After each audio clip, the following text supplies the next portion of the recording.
माणिकराव कोकाटेंना 2 वर्षाची शिक्षा झाल्यानंतर सुद्धा राष्ट्रवादीने त्यांचा राजीनामा घेतला नाहीये। माणिकरावांच्या पाठीशी शेवटच्या क्षणापर्यंत राहण्याची भूमिका दिसतेय।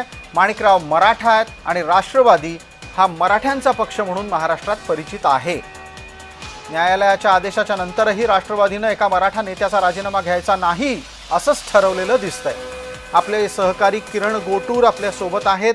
किरण गोटूर यांच्यापर्यंत पोहोचतोय। किरण, माझा आवाज येतोय आपल्याला? हो सर जी।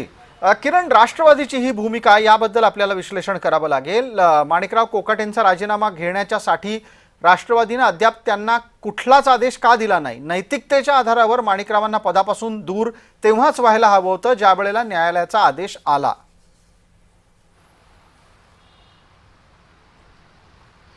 सर, खरं तर याच मुद्द्यावरती आज वकिलांनी सुद्धा ही नाराजी व्यक्त केलेली आहे। अटक वॉरंट जारी करावा अशा पद्धतीचं अर्ज जो आहे एकूण आशुतोष राठोड या वकिलांनी नाशिक जिल्हा न्यायालयामध्ये केला होता आणि अटक वॉरंट जारी झाल्यानंतर माणिकराव कोकाटेंनी तातडीने राजीनामा द्यावा अशा पद्धतीची मागणी राठोड यांनी हे नाशिक न्यायालयामध्ये केलेली होती आणि मुख्यमंत्र्यांनी तो राजीनामा घ्यावा अशाही पद्धतीची मागणी नाशिकमधून जी आहे ते होताना आपल्याला बघायला मिळतोय।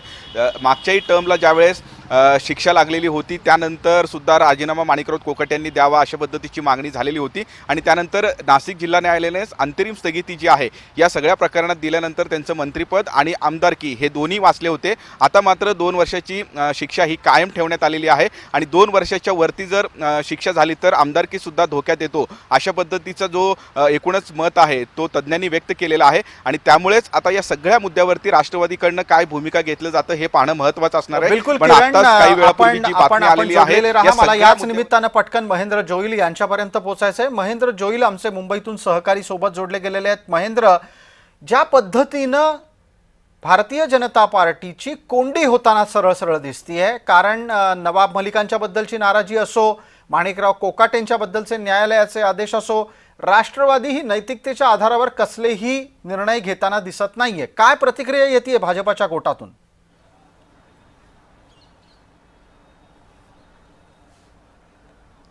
नक्कीच प्रसाद सर, एकंदरीत आजचा जो न्यायालयातील माणिकराव कोकाटेंचा जो निर्णय होता त्यावरून भाजपचीच कुठेतरी कोंडी झाल्यासारखं समजून येते। कारण एकीकडे महायुतीमध्ये जे आहे ते राष्ट्रवादीमधून नवाब मलिक आहेत त्यांना आपण घ्यायचं नाही आहे आणि एकीकडे माणिकराव कोकाटे यांचंही जे आहे ते अटकेची त्यांच्यावरती टांगती तलवार आहे। एकंदरीत या सगळ्या प्रकरणावरती भाजप कुठेतरी आता यावरती काय निर्णय घेते, काय विचार करते